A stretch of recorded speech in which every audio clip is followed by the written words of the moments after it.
Hello అండి, నమస్కారం. సిరి entertainment ఛానల్కి స్వాగతం. నా పేరు రోజా. ఇప్పుడు నేను చెప్పబోయే స్టోరీ ప్రియురాల వెయ్యి నా మెడలో వరమాల ఎపిసోడ్ 65. స్టోరీలోకి వెళ్ళే ముందు చిన్న రిక్వెస్ట్. ఈ స్టోరీ మీకు నచ్చితే తప్పకుండా లైక్ చేయండి, షేర్ చేయండి, సబ్స్క్రైబ్ చేసి నన్ను ఎంకరేజ్ చేయండి. ఇంకా ఆలస్యం చేయకుండా స్టోరీలోకి వెళ్ళిపోదాం. తన రూమ్ నుంచి బయటికి వెళ్తున్న సంజయ్ వైపు చూసి, సంతోష్ ఎందుకు నన్నంతలాగా గుచ్చి గుచ్చి ప్రశ్నలు వేస్తున్నాడు? సంతోష్కి ఏమైనా డౌట్ వచ్చిందా? ఏదేమైనా సంతోష్ చాలా తెలివైనవాడు, కొంచెం జాగ్రత్తగా ఉండాలి. భాషిష్ వర్మ గురించి ఏమాత్రం తెలిసినా సంతోష్కి విపరీతమైన కోపం వస్తుంది. నాతో బ్యాడ్గా బిహేవ్ చేశాడని తెలిస్తే అస్సలు ఊరుకోడు. సంతోష్కి భాషిష్ వర్మ ఎంత దుర్మార్గుడో తెలియదు. కోపంతో అతని ఏదో చేద్దామని వెళ్ళి తన ప్రాణాల మీదకి తెచ్చుకుంటాడు. వాడు మానవత్వం లేని మృగం. ఇలా చిట్టి ఆలోచిస్తూ ఉండగానే సంజయ్ కొట్టిన దెబ్బలకు ఒళ్ళంతా హూనమైపోయిన నాగేంద్ర చిన్నగా నడుస్తూ చిన్ని రూంలోకి వచ్చి, అమ్మా చిట్టి, చూసావా ఆ దుర్మార్గుడు నన్నెలా కొట్టాడో? ఇప్పుడు నిన్ను అడ్డం పెట్టుకుని ఈ ఆస్తిని అంతా స్వాహా చేయాలని చూస్తున్నాడు. నా మాట విని వాడిని ఇంటి నుంచి మెడపట్టుకుని గెంటేసేయ్ అని నాగేంద్ర సంజయ్ని అంటూ ఉంటే, నోర్ముయ్ అంటూ పట్టారాని కోపంతో నాగేంద్ర నోరు మూసేస్తూ చెంప చెల్లుమనిపించింది హారిక. ఇంకొక్క మాట నువ్వు సంతోష్ గురించి మాట్లాడావంటే నేనేం చేస్తానో నాకే తెలీదు. సిగ్గు లేదరా నీకు ఇలా మాట్లాడడానికి? సంతోష్ గురించి మాట్లాడడానికి నీకు ఏమాత్రమూ అర్హత లేదు. అతని కాలి గోటికి కూడా నువ్వు సరిపోవు. ఏ సంబంధం లేకపోయినా సంతోష్ నాకు అండగా నిలబడ్డాడు. బ్లడ్ రిలేషన్ అయ్యుండి నువ్వు ఛీ, అసలు ఇదంతా ఎలా చేసావురా? అన్నం పెట్టిన చేతిని నరికేశావు. దేవుడు లాంటి మా డాడీకి ఈ పరిస్థితి నువ్వే తీసుకొచ్చావని నాకు తెలియదు అని అనుకుంటున్నావా? మా డాడ్ నీకు ఏం తక్కువ చేశారా? నాతో సమానంగా చూశారు కదరా నిన్ను. అప్పుడప్పుడు మా డాడ్ నిన్ను కొట్టిన మాట నిజమే, కానీ ఎందుకు కొట్టారు? నువ్వు దొంగతనాలు చేయడం మొదలుపెట్టావనే కదా. నిజానికి నిన్ను కొట్టాల్సింది మా డాడ్ కాదు, మీ డాడ్. నువ్వు ఒక్కసారి తప్పు చేయగానే కొట్టినట్లయితే ఈరోజు ఇంత దారుణంగా తయారయ్యేవాడివి కాదు. అర్జెంటుగా నా రూమ్లో నుంచి బయటికి వెళ్ళిపో, లేకపోతే నేనేం చేస్తానో నాకే తెలియదు, గట్టిగా అరిచింది హారిక. చిట్టికి ఇదంతా ఎలా తెలిసిందో అర్థం కాక ఇంకా వాళ్ళ పని అయిపోయినట్లే అని అనుకుంటూ తనకి పట్టబోయే పరిస్థితిని తలుచుకుని అక్కడ నుంచి తప్పించుకోవడానికి దారైనా లేకుండా సంజయ్ పెట్టిన సెక్యూరిటీని చూస్తూ ఏం చెయ్యాలో తెలియక తన రూంలోకి వెళ్ళి కాలు కాలిన పిల్లిలాగా అటు ఇటు తిరుగుతున్నాడు నాగేంద్ర. కనీసం కుక్కకి ఉండే విశ్వాసం కూడా లేదు వీళ్ళకి. డాడ్ నన్ను చాలాసార్లు హెచ్చరించి చెప్పినా నేను కూడా ఆయన మాటలు వినకుండా వీళ్ళని నమ్మి తప్పు చేశాను అని అనుకుంటూ చిన్నగా లేచి వాష్రూంలోకి వెళ్ళి ఆలోచించి వేడెక్కిపోయిన తన బ్రెయిన్ ఆలోచనలు తగ్గే వరకు షవర్ చేస్తూనే ఉంది హారిక. టవల్ చుట్టుకుని బయటికి వచ్చేసరికి సంజయ్ తన రూమ్లో కూర్చుని తన కోసం వెయిట్ చేస్తున్నాడు. హారిక రాగానే తన వైపు చూశాడు. సంతోష్, నేను స్నానానికి వెళ్ళాను అని తెలుసు కదా. నా పర్మిషన్ లేకుండా ఇలా నా రూమ్లోకి రావడం ఏమీ బాలేదు. స్నానం చేసి వచ్చాక నేనే పిలిచేదాన్ని కదా అంది హారిక తన వైపే చూస్తున్న సంజయ్ చూపులకు కొంచెం ఇబ్బంది పడుతూ. నేను ఇప్పటికే నీ రూమ్కి 2 times వచ్చాను. దాదాపు గంట నుంచి నువ్వు వాష్రూమ్లోనే ఉన్నావు. వాష్రూమ్లో షవర్ తిప్పి ఎక్కడికైనా వెళ్ళిపోయావేమోనని డౌట్ వచ్చింది. ఇంకొక 5 minutes చూసి నేనే వాష్రూమ్లోకి వద్దామనుకున్నాను అన్నాడు సంజయ్. ఏం మాట్లాడుతున్నావు సంతోష్? నువ్వు ప్లీజ్ బయటికి వెళ్ళు, నేను డ్రెస్ చేంజ్ చేసుకోవాలి సీరియస్గా చూస్తూ చెప్పింది హారిక. ఓకే, ఎందుకలా అరుస్తావు? వెళ్తున్నాను అంటూ తన ఫోన్ తీసుకుని ఎవరితోనో మాట్లాడుతూ బయటికి నడిచాడు సంజయ్. అబ్బా ఏంట్రా ఫోన్ మీద ఫోన్ చేస్తావు? నైట్ కూడా నన్ను ప్రశాంతంగా నిద్రపోనివ్వవా అన్నాడు ప్రతాప్ పదే పదే సంజయ్ ఫోన్ చేస్తుంటే విసుగుతో. ప్రతాప్, ఇప్పుడు టైం చూడు, తెల్లవారిపోయింది. నాకు చిన్న ఇన్ఫర్మేషన్ కావాలి. అనుకున్నానురా, ఇంకా నువ్వు నాకు ఏ పని చెప్పలేదేంటా అని. అసలు నేను రెస్ట్ తీసుకోవడం నీకు నచ్చదు కదరా అన్నాడు ప్రతాప్. ప్రతాప్, నేను సీరియస్ విషయం మాట్లాడుతున్నాను. ఇది నా లైఫ్ మ్యాటర్, సీరియస్గా అన్నాడు సంజయ్. ఏంట్రా అంత సీరియస్ అవుతున్నావు, ఏమైంది మళ్ళీ అడిగాడు ప్రతాప్. సంజయ్ జరిగిందంతా ప్రతాప్కి పూసగుచ్చినట్లు చెప్పి, చిట్టిని నేను లెఫ్ట్ సైడ్ కొడితే తన రైట్ సైడ్ చెంప కూడా ఎవరో కొట్టినట్లు కందిపోయి స్పష్టంగా తెలుస్తోంది. తనని ఎవరో బాగా బెదిరించారు. అతనెవరో కానీ లెఫ్ట్ హ్యాండ్ యూజర్ అని అర్థమవుతోంది. ఇప్పుడు చిట్టి ప్రజెంట్ ఉన్న సిచ్యువేషన్లో తనని బ్లాక్మెయిల్ చేయాల్సిన అవసరం కేవలం భాషిష్ వర్మ ఒక్కడికి మాత్రమే ఉంది. ఐ థింక్ అతనే ఇదంతా చేశాడు. నిన్నటి నుంచి నేను ఆదిత్యకి చాలాసార్లు కాల్ చేశాను, కానీ ఆదిత్య ఫోన్ స్విచ్ ఆఫ్ వస్తుంది. ఒకవైపు చిట్టి కనిపించకపోవడం, మరొక వైపు ఆదిత్య ఫోన్ స్విచ్ ఆఫ్ రావడం, ఇదంతా భాషిష్ వర్మ పని అని అర్థమవుతోంది. అతనితో మన కంపెనీ మీటింగ్స్ డీల్ చేసే ప్రతి వీడియో నాకు పంపించు. అతను లెఫ్ట్ హ్యాండ్ యూజ్ చేస్తున్నట్లయితే ఖచ్చితంగా అతనే చిట్టికి వార్నింగ్ ఇచ్చాడు. ఒక 1 వీక్ టైం తీసుకుని అతని చుట్టూ ఉన్న వాళ్ళని రక్షించి అతనికి మాత్రమే శిక్ష పడేలాగా చేయాలనుకున్నాను. కానీ ఇప్పుడు సిచ్యువేషన్ చూస్తుంటే వాడు చిట్టిని బ్లాక్మెయిల్ చేస్తున్నాడని నాకు అనిపిస్తోంది. చిట్టి ఏమో అసలు విషయం చెప్పదు. సో మనకి పెద్దగా టైం లేదు. త్వరగా నాకు భాషిష్ వర్మ వీడియోస్ అన్నీ పంపించు, సీరియస్గా చెప్పి కాల్ కట్ చేశాడు సంజయ్. 20 మినిట్స్ తర్వాత తిరిగి హారిక రూమ్లోకి వచ్చాడు. జుట్టు డ్రయర్తో ఆరబెట్టుకుంటున్నా హారికని బెడ్ మీద పడుకుని చూస్తున్నాడు. ఏంటి నువ్విక్కడ పడుకున్నావు? నీ రూమ్లోకి వెళ్ళి రెస్ట్ తీసుకో అంది హారిక. లేదు, ఈరోజు నుంచి నేను ఇక్కడే పడుకుంటాను. ఎవ్వరు నన్ను బయటికి వెళ్ళమన్నా వెళ్ళను. నేను నీతోనే ఉంటాను, ఓకే అన్నాడు సంజయ్. ఏం మాట్లాడుతున్నావు? అలా ఎలా కుదురుతుంది? నువ్వు నేను ఒకే రూమ్లో పడుకుంటే అందరూ ఏమనుకుంటారు? నో, నేను ఒప్పుకోను అంది హారిక. నువ్వు ఒప్పుకున్నా ఒప్పుకోకపోయినా నేను ఇక్కడే ఉంటాను. ఎవ్వరూ ఏమీ అనుకోరు. ఈరోజు నువ్వు మా అందరికీ బ్లాక్ బస్టర్ మూవీ చూపించావు కదా, సో నేనెందుకు ఇక్కడ నిద్రపోతున్నానో అందరికీ తెలుసు. నోరు మూసుకుని గోల చేయకుండా నువ్వు కూడా రెస్ట్ తీసుకో. నైట్ అంతా నిద్రలేదు కదా అన్నాడు సంజయ్. అంటే నువ్వు నాకు సెక్యూరిటీనా? ఏమీ అవసరం లేదు, నేను ఎక్కడికి వెళ్ళను. మర్యాదగా నీ రూమ్లోకి వెళ్ళు అంది హారిక. ఏ ఎందుకు? నేను నా రూమ్లోకి ఎందుకు వెళ్ళాలి? నేను ఇక్కడ ఉంటే నీకేమైనా ప్రాబ్లమా అన్నాడు సంజయ్ నొక్కి నొక్కి మాట్లాడుతూ, చిట్టి వైపు రొమాంటిక్గా చూస్తూ. సంతోష్, ఎందుకు నాతో ఆర్గ్యూ చేస్తున్నావు? నా రూమ్లో నుంచి వెళ్ళిపోవచ్చు కదా. నాకు నిద్ర పట్టదు సంతోష్ రిక్వెస్ట్గా అంది హారిక. ఓకే చిట్టి, వెళ్ళిపోతాను. మీ ఇంట్లో ఏ ఒక్కరైనా నిన్ను సపోర్ట్ చేస్తే నేను సైలెంట్గా వెళ్ళిపోతాను. నువ్వు చేసిన పని కరెక్ట్ అని చెప్తే చాలు, నోరు మూసుకుని వెళ్ళిపోతాను అన్నాడు సంజయ్. ఓకే 1 మినిట్, ఇప్పుడే నిన్ను నా రూమ్లో నుంచి పంపించేస్తాను చూడు అంది హారిక. అంత సీన్ లేదు బేబీ, నువ్వు ఎంత ట్రై చేసినా నేను ఈ రూమ్లో నుంచి బయటికి వెళ్ళను. నిన్ను చూస్తూ నేను ఇక్కడే నిద్రపోతాను. ఏం చేస్తావో చేసుకో అన్నాడు సంజయ్. ఆహా అవునా, నన్ను నువ్వు చూస్తూ నిద్రపోతావా? చూద్దాం, నువ్వు నా రూమ్లో ఎలా ఉంటావో చూద్దాం అంటూ అలివేలు దగ్గరికి వెళ్ళి, ఆంటీ సంతోష్ నా రూమ్లోకి వచ్చి నిద్రపోతున్నాడు. మీరైనా చెప్పండి ఆంటీ, నా రూమ్లో నిద్రపోవడం కరెక్ట్ కాదని. తన రూమ్లోకి తనను వెళ్ళిపోమని చెప్పండి అంది హారిక. ఏమ్మా, ఎందుకు కరెక్ట్ కాదు? ఈరోజు ఆ పిల్లాడు ఉన్నాడు కాబట్టే నువ్వు ఇంట్లో ఉన్నావు. లేకపోతే నిన్ను వెతికి తీసుకురావడం మా వల్ల అయ్యే పనా? ఆ పిల్లాడు నీ కూడా ఉంటే నాకు ధైర్యంగా ఉంటుంది. మరేం పర్వాలేదు, వెళ్ళి నిద్రపో అంది అలివేలు. అలివేలు మాటలు విన్న సుబ్బులు కలగజేసుకుని, అదేంటమ్మగారు, చిన్నమ్మాయి గారు వయసులో ఉన్నారు, ఆ అబ్బాయి గారు కూడా అంతే, వాళ్ళిద్దరూ ఇలా పెళ్లి కాకుండా ఒకే రూమ్లో ఉండడం కరెక్టా? కాదు కదమ్మా అంది సుబ్బులు. నోర్మీ సుబ్బులు, ఏ అర్ధరాత్రో అపరాత్రో చిట్టి మళ్ళీ బయటికి వెళ్ళిపోతే నువ్వు సెక్యూరిటీగా ఉంటావా? ఇంతమంది సెక్యూరిటీ ఉన్నా అందరి కళ్ళు కప్పి వెళ్ళిపోయింది. అరచేతుల్లో ప్రాణాలు పెట్టుకుని పిల్ల ఎక్కడికి వెళ్ళిందో ఏంటో అని కంగారు పడుతూ తన కోసం ఎదురు చూస్తూ అందరం అర్ధరాత్రి పరుగులు పెట్టాము ఈ పిల్ల కోసం. అదే సంతోష్ తనతో ఉంటే మనందరం ధైర్యంగా ఉండొచ్చు. మరొక వైపు ఈ పిల్ల ఇలాంటి పనులు చెయ్యదు అని ఎలా చెప్తావు అంది అలివేలు.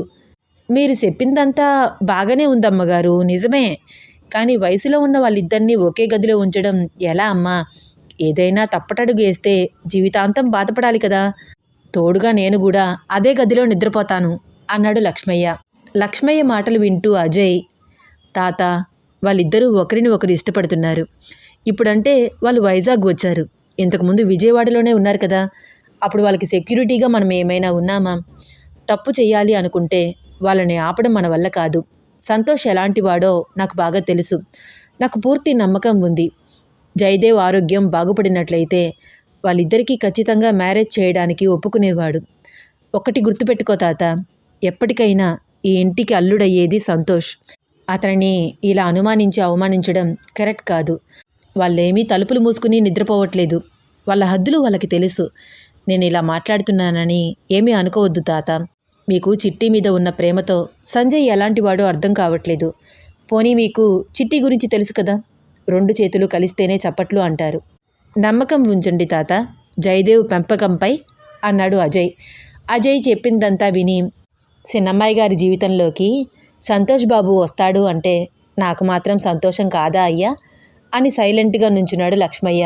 అందరూ ఏకమై సంజయ్ తన రూంలోనే నిద్రపోతాడు అని చెప్పడంతో ఏం చేయాలో తెలియక తిరిగి తన రూంలోకి వచ్చింది హారిక. బెడ్ మీద పడుకుని ఫోన్లో ఓల్డ్ సాంగ్స్ ప్లే చేస్తూ పెద్ద సౌండ్ పెట్టి వింటూ తాను కూడా పాడుతున్నాడు సంజయ్. అనుకున్నదొక్కటి అయినది ఒక్కటి, బోల్తా కొట్టిందిలే బుల్బుల్ పిట్ట అని పాడుతూ అప్పుడే రూమ్లోకి వచ్చిన చిట్టి ఫేస్ చూసి మరింత గట్టిగా పాడుతున్నాడు సంజయ్. స్టాప్ ఇట్ సంతోష్, నన్ను ఇరిటేట్ చేయకు, నాకు నిద్ర వస్తోంది, నేను నిద్రపోవాలి అంది హారిక. ఓకే రా చిట్టి రా, నిద్రపోదాం అంటూ కొంచెం పక్కకు జరిగాడు బెడ్ మీద సంజయ్. ఓయ్ ఏంటి, ఇద్దరం ఒకే బెడ్ మీద నిద్రపోవాలా? నో వే, నువ్వు సోఫాలో నిద్రపో అంది హారిక. ఓకే చిట్టి, నీ ప్రాబ్లం నాకు అర్థమవుతుందిలే. పాపం కంట్రోల్ పవర్ లేదు నీకు, ఐ అండర్స్టాండ్. నాలాంటి హ్యాండ్సమ్ అబ్బాయి పక్కనే పడుకుంటే నిద్ర ఎలా పడుతుంది? ఓకే, నేను వెళ్ళి సోఫాలో నిద్రపోతాను అన్నాడు సంజయ్. షటప్, ఏం మాట్లాడుతున్నావు? నా గురించి ఏమనుకుంటున్నావు? నువ్వేమి సోఫాలో నిద్రపో అక్కర్లేదు, ఇక్కడే నిద్రపో అంటూ 2 పిల్లోస్ తీసి వాళ్ళిద్దరి మధ్యలో పెట్టి ఒక సైడ్ తిరిగి నిద్రపోయింది హారిక. సారీ చిట్టి, నేను నీ రూమ్లోకి వచ్చి నిన్ను ఇబ్బంది పెడుతున్నాను, కానీ ఏం చేయను, తప్పట్లేదు. ఖచ్చితంగా నువ్వు ఏదో విషయం కోసం చాలా ఆలోచిస్తున్నావు. భయపడి నాకు చెప్పట్లేదు. అసలు ఏం జరిగిందో నేను తెలుసుకునే వరకు నిన్నిలా ఇబ్బంది పెట్టక తప్పదు. ప్రస్తుతం నీ మైండ్ సెట్ సరిగ్గా లేదు. ముందు వెనుక ఆలోచించకుండా ఏదో ఒకటి చేసేస్తున్నావు. నిన్ను కాపాడుకోవడం నా రెస్పాన్సిబిలిటీ అనుకుంటూ చిట్టి పక్కనే నిద్రపోతూ చిట్టి వైపే చూస్తున్నాడు సంజయ్. సంజయ్ మంచి నిద్రలోకి జారుకున్నాడు అని గమనించి చిన్నగా లేచి, సంతోష్, నేను నిన్ను చాలా టెన్షన్ పెట్టాను. ఇప్పుడు కూడా నేను ఎక్కడికైనా వెళ్ళిపోతానేమో అని నా రూమ్లోనే నిద్రపోతున్నావు. నేనంటే నీకు చాలా ప్రేమ కదూ అనుకుంటూ సంజయ్కి దగ్గరగా జరిగి అతని జుట్టు నిమురుతూ బుగ్గ మీద ముద్దు పెట్టి చిన్నగా లేస్తోంది హారిక. తన కాలుని ఏదో పట్టుకుని లాగినట్లయింది. సంజయ్ తన కాలుకి చిట్టి కాలుకి కలిపి తాడు కట్టడంతో చిట్టి అలా లాగగానే మెలకువ వచ్చేసింది సంజయ్కి. అది చూసి చిట్టి పెద్ద పెద్ద కళ్ళు చేసుకుని ఆశ్చర్యంగా చూస్తోంది. ఆవలిస్తూ లేచాడు సంజయ్. ఏంటి చిట్టి, ఎక్కడికి? What is this? అసలు ఏం చేస్తున్నావురా నువ్వు? కాలుకేంటి ఇలా తాళ్ళు కట్టావు అడిగింది హారిక. నా డార్లింగ్ చిట్టికి నిద్రలో నడిచే అలవాటుంది. అర్ధరాత్రి ఎక్కడికో వెళ్ళిపోతోంది, అందుకనే అన్నాడు సంజయ్. ఏంటిది సంతోష్, నాన్ సెన్స్ అంటూ ఆ తాడు విప్పుకుని వెళ్ళి వాటర్ తాగి వచ్చి నిద్రపోయింది హారిక. ప్రతాప్ ఫోన్ నుంచి సంజయ్ ఫోన్కి వాట్సాప్ వీడియోస్ రావడంతో తన ఫోన్కి వచ్చిన వీడియోస్ అన్నీ బాగా అబ్జర్వ్ చేస్తున్నాడు సంజయ్. భాషిష్ వర్మ ఏ పని చేసినా లెఫ్ట్ హ్యాండ్ యూజ్ చేయడం చూసి తన అనుమానం నిజమే అయ్యుంటుందని అనుకుంటూ తన పక్కనే నిద్రపోతున్న చిట్టి నిద్దట్లో ఏదో కలవరిస్తూ ఉంటే తన వైపే చూస్తున్నాడు. ఇది చాలా బెదిరిపోయింది.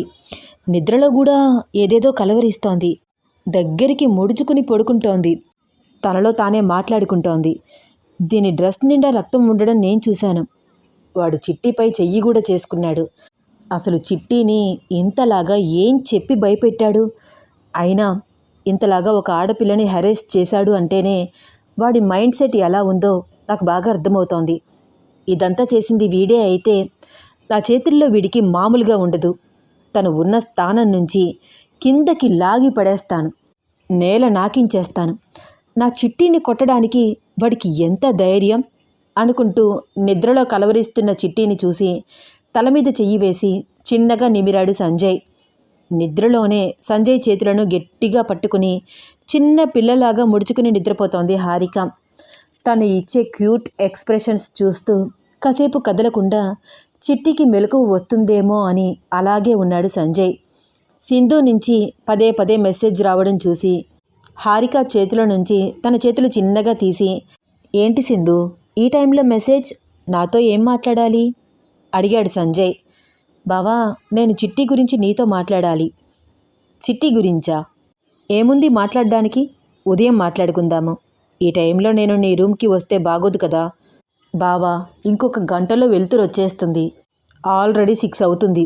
నేను అలవేలు ఆంటీ వాళ్ళ రూమ్లో ఉన్నాను. నాతో పాటు ఆంటీ అంకుల్ కూడా ఉన్నారు. డెవిల్ రూమ్ బయట లక్ష్మయ్య తాత డెవిల్ని గమనిస్తూనే ఉంటాడు. నువ్వు ఒక్కసారి కిందకి రా, అర్జెంటుగా మాట్లాడాలి మెసేజ్ చేసింది సింధు. ఏమైంది, ఎందుకు రమ్మంటోంది? పైగా ఆంటీ అంకుల్ అందరూ తన రూమ్లో ఉన్నారు అంటుంది. ఈ తింగరి మొహంది మళ్ళీ ఏమైనా చేసిందా అని చిట్టి వైపు చూస్తూ తను మంచి నిద్రలో ఉందని గమనించి రూమ్ బయటికి వచ్చి రూమ్ బయట నుంచుని ఉన్న లక్ష్మయ్య తాతతో మాట్లాడుతూ, తాత నువ్వు ఇక్కడే ఉండు, దాన్ని గమనిస్తూ ఉండు అని 1కి 2 సార్లు చెప్పి అలివేలు అజయ్ ఉన్న రూమ్ వైపు అడుగులు వేశాడు సంజయ్. అందరూ సీరియస్గా ఫేస్ పెట్టి ఆలోచిస్తున్నట్లు కూర్చున్నారు. వాళ్ళందరినీ చూస్తూ, ఏంటి ఆంటీ ఇంకా నిద్రపోలేదు? మీ ఆరోగ్యం బాలేదు కదా? మీరు కూడా ఏంటి అంకుల్ అందరూ ఏదో ఆలోచిస్తూ ఉండిపోయారు? నువ్వైనా చెప్పొచ్చు కదా సింధు, వీళ్ళకి మిడ్ నైట్ వరకు నిద్రపోకుండా ఉన్నారు. అయినా సింధు నువ్వెందుకు రమ్మన్నావు? ఏం మాట్లాడాలి నాతో? అందరూ సైలెంట్గా ఉన్నారేంటి అడిగాడు సంజయ్. బావా, నువ్వు పెదనాన్నకి ఫుడ్ పాయిజన్ ఇచ్చిన సంగతి చిట్టితో చెప్పావా అడిగింది సింధు. లేదు సింధు, నేను అసలు తనకి ఏమీ చెప్పలేదు. అనవసరంగా తనని ఎందుకు టెన్షన్ పెట్టడం? అసలే అది బాగా సెన్సిటివ్, చెప్తే తట్టుకోలేదు అన్నాడు సంజయ్. సంజయ్ సమాధానం విని సింధు, అలివేలు, అజయ్ ఒకరి మొహాలు ఒకరు అయోమయంగా చూసుకుంటున్నారు. నాకేం అర్థం కావట్లేదు. అసలు ఈ మీటింగ్ ఏంటి, ఈ క్వశ్చన్స్ ఏంటి? ఇది అడగడానికి పిలిచావా అడిగాడు సంజయ్. బావా, మాకు ఒక విషయం అస్సలు అర్థం కావట్లేదు. మన నలుగురికి తెలిసిన విషయం ఇప్పుడు చిట్టికి ఎవరు చెప్పారు అడిగింది సింధు. ఏంటి సింధు, ఏం మాట్లాడుతున్నావు? అవును బావా, నేను నా చెవులతో విన్నాను. నాగేంద్ర డెవిల్ రూమ్లోకి వెళ్ళడం, డెవిల్ కోపంగా మాట్లాడుతూ దేవుడు లాంటి మా డాడీకి ఫుడ్ పాయిజన్ ఎలా ఇచ్చావు అని ఎడాపెడా నాగేంద్రని దులిపి పడేయడం నేను చూశాను. అసలు మనం ఎవ్వరూ చెప్పకుండా చిట్టికి ఈ విషయం ఎలా తెలుస్తుంది బావా? అది కూడా తను మిస్ అయిన రోజే. ఇది స్ట్రేంజ్గా ఉంది కదా అంది సింధు. సింధు చెప్పింది విని తనలో తానే డీప్గా ఆలోచిస్తున్నాడు సంజయ్. జయదేవ్ పిఏ నుంచి ఫోన్ రావడం, అతని బ్యాక్గ్రౌండ్ అంతా ఫ్రాడ్ అయి ఉండడం, చిట్టి అతని మాటలు నమ్మి బయటికి వెళ్ళడం, ఆదిత్య ఫోన్ స్విచ్ ఆఫ్ రావడం, ప్రతాప్ పంపించిన వీడియోస్లో బాషిష్ వర్మ లెఫ్ట్ హ్యాండ్ యూజ్ చేయడం, ఇంట్లో ఉన్న వాళ్ళు ఎవ్వరూ చెప్పకపోయినా చిట్టికి నిజం తెలియడం, నిద్రలో కూడా భయపడుతూ చిట్టి కలవరించడం, ఇదంతా గమనించి సంజయ్ దీని వెనకాల ఖచ్చితంగా బాషిష్ వర్మే ఉన్నాడని కన్ఫర్మ్ చేసుకున్నాడు. థ్యాంక్ యూ సింధు, మంచి ఇన్ఫర్మేషన్ ఇచ్చావు. ఇప్పటి వరకు నాకు అనుమానం మాత్రమే ఉంది. నువ్వు చెప్పిన మాటలతో ఇప్పుడు అది కన్ఫర్మ్ అయ్యింది. అసలు ఇదంతా ఎవరు చేస్తున్నారో నాకు బాగా తెలుసు, నేను చూసుకుంటాను, మీరు రిలాక్స్ అవ్వండి అని ఆ రూమ్ నుంచి బయటికి వచ్చి ఎవరికో ఫోన్ చేసి సీరియస్గా డిస్కషన్ చేశాడు సంజయ్. అసలు నువ్వు ఏం తండ్రివి? నాకు ఇష్టం లేదు అని నేను 100 సార్లు చెప్పినా వినకుండా ఏంటి ఈ టార్చర్ విసుక్కుంటున్నాడు ఆదిత్య. అదేంటి కన్నా అలా అంటావు? ఆ అమ్మాయి ఫోటో చూపించగానే ఎగిరి గంతులు వేశావు కదా. ఇప్పుడు ఆ అమ్మాయి తానంతట తానే వచ్చి నీ చేత తాళి కట్టించుకుంటుంది. నీకు నచ్చిన అమ్మాయినే కదా నేను పెళ్లి చేసుకోమంటున్నాను? ఇందులో నేను చేసే హెరేస్మెంట్ అసలు ఏమైనా ఉందా? నవ్వుతూ అన్నాడు భాషిష్ వర్మ. అవును, ఫస్ట్ హారిక ఫోటో చూడగానే నేను చాలా ఎగ్జైట్మెంట్గా ఫీల్ అయిన మాట నిజమే. కానీ తన మనసులో వేరెవరో ఉన్నారు. తనకి నేనంటే ఇష్టం లేదు. మేమిద్దరం పెళ్లి చేసుకున్న జీవితాంతం సుఖంగా ఉండలేము. దయచేసి నన్ను వదిలేయి అని చేతులెత్తి దండం పెడుతూ అన్నాడు ఆదిత్య. అలా ఎలా కుదురుతుంది కన్నా? అస్సలు వదలను. ఆ అమ్మాయి జీవితంలో ఎవరో ఉన్నారు అనే కదా నీ బాధ. వాడిని ఈరోజే చంపించేసి ఆ అమ్మాయి నీకు దగ్గరయ్యేలాగా చేస్తాను. నీకేమో ఆ అమ్మాయి, నాకేమో ఆ అమ్మాయి తెచ్చే ఆస్తి. మనమిద్దరం హ్యాపీగా ఉండొచ్చు, సరేనా అని క్రూయల్గా నవ్వుతూ మాట్లాడుతున్నాడు భాషిష్ వర్మ. నేను నీలాగా ఒకరి సమాధి మీద నా జీవితాన్ని నిర్మించుకోలేను. నాకు మా అమ్మ పోలిక. అర్థమవుతుందా నీకు? గట్టిగా అరిచాడు ఆదిత్య. నాకు తెలుసు కన్నా నువ్వు మీ అమ్మ పోలిక అని. అందుకనే నువ్వంటే నాకు అంత ఇష్టం. నీకోసం నిన్న రాత్రి ఆ పిల్లను ఇక్కడికి రప్పించాను. ఈరోజు రాత్రి పెళ్లి కూతురులాగా రెడీ అయ్యి వచ్చేలాగా చేస్తున్నాను. ఇదంతా నీకోసమే చేస్తున్నాను కన్నా. నువ్వు ఆనందంగా ఉండాలి నవ్వుతూ అన్నాడు భాషిష్ వర్మ. ఆ అమ్మాయి ఇక్కడికి రెడీ అయి వస్తే మాత్రం నేనంటే ఇష్టం లేని అమ్మాయి మెడలో నేనెలా తాళి కడతా అనుకుంటున్నావు? నువ్వు ఏం చేసినా సరే నేను నీ మాట చచ్చినా వినను గట్టిగా అరుస్తూ అన్నాడు ఆదిత్య. కన్నా, నార్మల్గా చెప్తే మాట వినవు కదా. నేను నా స్టైల్లో చెప్తేనే నువ్వు మాట వింటావు. ఏం చేయను? నువ్వు ఇలా మాట వినకపోతే వార్నింగ్ ఇవ్వక తప్పదు కదా. నువ్వు కనుక ఆ అమ్మాయి మెడలో తాళి కట్టకపోతే నేను నిన్ను ఏమీ చేయకపోవచ్చు. కానీ ఆ అమ్మాయిని నీ ముందే దారుణంగా పీక కోసి చంపుతాను. పెళ్లి బట్టల్లో సింగారించుకుని వచ్చే ఆ అమ్మాయిని పెళ్లి పీటలు ఎక్కిస్తావో పాడి ఎక్కించి కాటికి పంపిస్తావో నీ ఇష్టం అన్నాడు భాషిష్ వర్మ. ఏం చేయాలో తెలియక, వాళ్ళ నాన్నని ఎదిరించలేక, తన పరిస్థితి ఎవ్వరికీ చెప్పుకోలేక, తన నిస్సహాయ స్థితికి కోపంగా అరుస్తున్నాడు ఆదిత్య. భాషిష్ వర్మ పిఏ ఆదిత్య వైపు జాలిగా చూడడం గమనించాడు భాషిష్ వర్మ. తన పిఏతో మాట్లాడుతూ, ఏంటి నీకు నా కొడుకు ఆదిత్యాన్ని చూస్తుంటే జాలి వేస్తుందా? మరీ ఎక్కువ జాలిపడి వాడికి నీ నుంచి ఎటువంటి సహాయం అందినా ఆ జయదేవ్ పిఏకి పట్టిన గతే నీకు పడుతుంది, జాగ్రత్త అని సీరియస్గా చెప్పాడు భాషిష్ వర్మ. ఇంత కర్కశంగా ఉంటావేంట్రా దరిద్రుడా? కన్న కొడుకుని కూడా ఇంత హింస పెడుతున్నావు? పురుగులు పట్టి చస్తావురా. కనీసం అతని దగ్గర ఒక ఫోన్ కూడా లేకుండా ఇలా గదిలో పడేసి మెంటల్ టార్చర్ చేస్తున్నాడు అని మనసులో అనుకుంటూ ఆదిత్య పరిస్థితికి బాధపడుతున్నాడు భాషిష్ వర్మ పిఏ. భాషిష్ వర్మ చిటిక వెయ్యగానే భోజనం ఒక ప్లేట్లో పెట్టుకుని తీసుకువచ్చాడు ఒక అతను. ఆదిత్య వద్దు అని అంటున్నా కూడా వినకుండా బలవంతంగా ముద్దలు చేసి, తినాలి కన్నా, కోపం అన్నం మీద చూపించకూడదు, అన్నం పరబ్రహ్మ స్వరూపం అంటూ బలవంతంగా నోట్లో కుక్కుతూ తినిపిస్తున్నాడు భాషిష్ వర్మ. ఆదిత్య కోపంగా భాషిష్ వర్మ మొహం మీద ఉమ్మడంతో భాషిష్ వర్మ మొహం తుడుచుకుంటూ, నువ్వు కామ్గా తింటావా తినవా అంటూ భోజనం తీసుకువచ్చి అక్కడే నిలబడ్డ వర్కర్ని చూపిస్తూ, నువ్వు కనుక భోజనం చేయకపోతే వాడిని పొడిచి పొడిచి ఇప్పుడే చంపేస్తాను కోపంగా అరిచి చెప్పాడు భాషిష్ వర్మ. ఇంకా చేసేదేమీ లేక తన పరిస్థితి ఎవ్వరికీ రాకూడదు అనుకుంటూ ఏడుస్తూ ఇష్టం లేకపోయినా సరే తింటున్నాడు ఆదిత్య. అబ్బబ్బా సంతోష్, ఎందుకు నేను ఎక్కడికి వెళ్తే అక్కడికి వస్తున్నావు? ప్లీజ్ సంతోష్, నన్ను ఇలా ఇరిటేట్ చెయ్యకు, దూరంగా ఉండు అంది హారిక. నేనేమైనా నేను రాసుకుని పూసుకుని తిరుగుతున్నానా? నీ పని నువ్వు చూసుకో చిట్టి అన్నాడు సంజయ్. బాబోయ్, వీడేంటి నా షాడోలాగా నన్నే ఫాలో అవుతున్నాడు. నైట్ అంతా కూడా నా పక్కనే నిద్రపోయాడు. పైగా నా కాలు తన కాలికి కట్టుకుంటున్నాడు. మార్నింగ్ లేచిన దగ్గర నుంచి నా చుట్టూ తిరుగుతున్నాడు. ఇలా అయితే సంతోష్కి తెలియకుండా నేను బయటికి ఎలా వెళ్తాను? ఏదో ఒకటి చెయ్యాలి అనుకుంటూ బాగా ఆలోచిస్తోంది హారిక. సంజయ్ స్నానం చేసి టవల్ చుట్టుకుని తన రూమ్లోనే అటు ఇటు తిరుగుతూ ఉంటే, ఒరే ఏంట్రా ఇది, నేను నిన్ను ఇలా చూడలేకపోతున్నాను. నీ రూమ్లోకి వెళ్ళొచ్చు కదా, ఇక్కడే స్నానం చెయ్యాలా అంది హారిక. అసలు నేను ఇప్పుడు ఏం చేశానే? అయినా నాకొకటి అర్థం కాదు, నువ్వు మరీ ఇలా ఉంటే ఎలా చెప్పు? మన పెళ్ళైతే ఇద్దరం ఒకే రూమ్లో ఉండాలి కదా. ఇప్పటి నుంచి ప్రాక్టీస్ అనుకో. ఇలాంటివన్నీ అలవాటు చేసుకో చిట్టి అన్నాడు సంజయ్ చిట్టి దగ్గరికి వచ్చి తన తడితలను విదిలిస్తూ. Are you crazy? మెంటలా ఏంటి నీకు? నేను చక్కగా రెడీ అయ్యాను. నాకు కొంచెం దూరంగా ఉండు. నీళ్లు పడుతున్నాయి నా మీద అంది హారిక. ఏ దగ్గరగా వస్తే ఏం చేస్తావు అంటూ హారిక వైపు అడుగులు వేశాడు సంజయ్. సంజయ్ తన వైపు అడుగులు వేస్తూ ఉంటే చిట్టి ఒక్కొక్క అడుగు వెనక్కి వేస్తూ గోడ వరకు వెళ్ళింది. సంజయ్ తనకు చాలా దగ్గరగా రావడంతో కళ్ళు మూసుకుని నిలబడింది హారిక. ఏంటే గోల చేయకుండా సైలెంట్గా ఉన్నావు? అంటే నీకు ఇష్టమేనా? నాకు ఇలాంటివి ఇష్టం ఉండవు. ఓకే అన్నాడు సంజయ్ కళ్ళు మూసుకుని నిలబడ్డ హారిక బుగ్గ మీద చిటిక వేసి. ఒరేయ్ బొండ వెదవా, ఏం మాట్లాడుతున్నావు?